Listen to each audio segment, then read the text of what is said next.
I'm Jenna Sakwa here with The Cutaway, your look beyond CBS This Morning. I'm here with our senior correspondent, John Miller. John, you just had a great piece on. Tell me about how you found out about this story.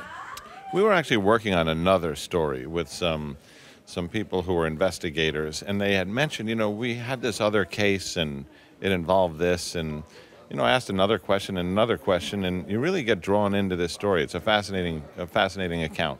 And how did you find out about the actual whistleblower and get kind of hooked up with him? Well, the whistleblower had a civil suit and had not spoken to the media, had not gone out in public. I want to know how you got him to speak.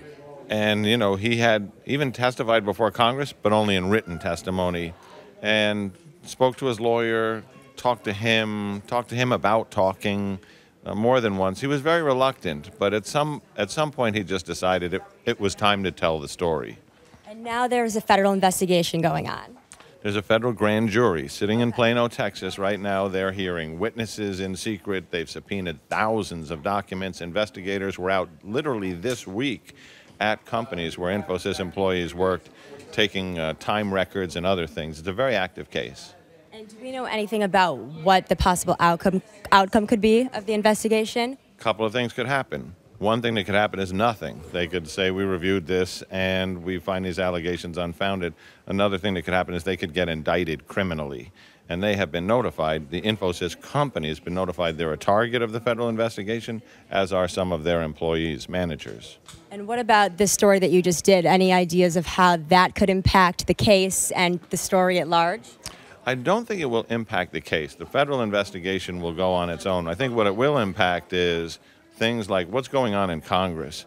Both Senator Grassley and Senator Durbin have introduced legislation to really try to force the immigration and customs enforcement people and the State Department to better coordinate on who's getting these visas, when they get here, where are they, what are they doing, how long are they here, because they say it's rife with loopholes. I mean, do you think that this is more the fault of the company or of the immigration laws, how the way of getting a visa actually works? Well, that's a great question, because one of the things we asked to Jay Palmer and to Marty Harrington, the company insiders, which is, this is a complex process. It's bureaucratic, involves a lot of forms. Could it happen by accident? Could this be a series of mistakes? And they said no. To get this kind of visa, which is to come for a meeting, you have to get an invitation letter that says what the meeting's about and how long you're going to be here. So basically they're saying you had to essentially forge documents to get the visa, and then people were here for weeks and then months working, coming back and forth. And have we heard from any of the people that were on the visas actually working, or do we know if they're involved in the investigation? I think they're going to end up talking to those people in the course of the case. What was your understanding of what you were doing here, and what did you say to get this visa, and so on. But the interesting thing, which we didn't have a chance to touch on in the story, was this isn't that Jay Palmer or Marty Harrington didn't like or resented the workers coming from India. They felt bad for them. These people were getting very little money. They were living stacked in motel rooms, sleeping on air mattresses in apartments or on the floor. And they said a lot of them didn't really have a choice. The company said, you're being deployed overseas.